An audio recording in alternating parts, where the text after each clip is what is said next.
কখন সহবাস করলে বাচ্চা হয়? সন্তান ধারণের জন্য নারীদের 25 থেকে 30 বছর পর্যন্ত বয়স সবচেয়ে নিরাপদ ও উপযুক্ত।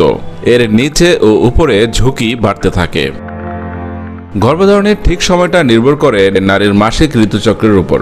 যদি মাসিক নিয়মিত হয় তবে পরবর্তী মাসিক শুরুর অন্তত 10 থেকে 16 দিন আগে ডিম্বাশয় থেকে ডিম্বাণু নিঃসৃত হওয়ার কথা, এবং এই সময়টুকুই হচ্ছে সবচেয়ে উর্বর।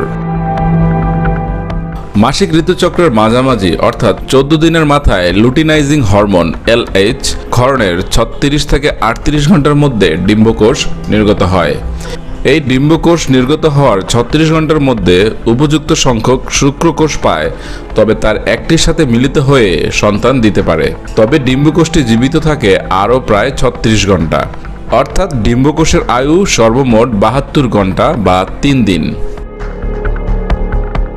অন্যদিকে যৌন মিলনের পর জরায়ু তথা ডিম্বনালীতে প্রবেশের পর শুক্রকোষও জীবিত থাকতে পারে আরও 72 ঘন্টা। তাই 28 দিনের মাসিক ঋতুচক্রের মাঝামাঝি মোট প্রায় 120 ঘন্টা বা 5 দিন হচ্ছে উর্বর সময়। এই সময় যৌন মিলন হলে সন্তানের জন্ম হতে পারে। মোটামুটি মাসিকের 14 দিনের মাথায় ডিম্বকোষ হচ্ছে ধরে নিয়ে তার 2 থেকে 3 দিন আগে ও 2 থেকে 3 দিন পর হচ্ছে এই উর্বর সময়। তবে যারা সন্তান নিতে চান না তাদের এটিও জেনে রাখা দরকার যে এই ডিম্বকোষের নির্গমনের দিনটি প্রচণ্ড পাল্টায়, তাই এর সঙ্গে আগে ও পরে আরও 2-1 দিন যোগ করা ভালো। তবু মাসিক ঋতুচক্রের 9ম দিনের আগের ও 20তম দিনের পরেরকার সময়টি মোটামুটি নিরাপদ সময় বলে ধরে নেওয়া যায়।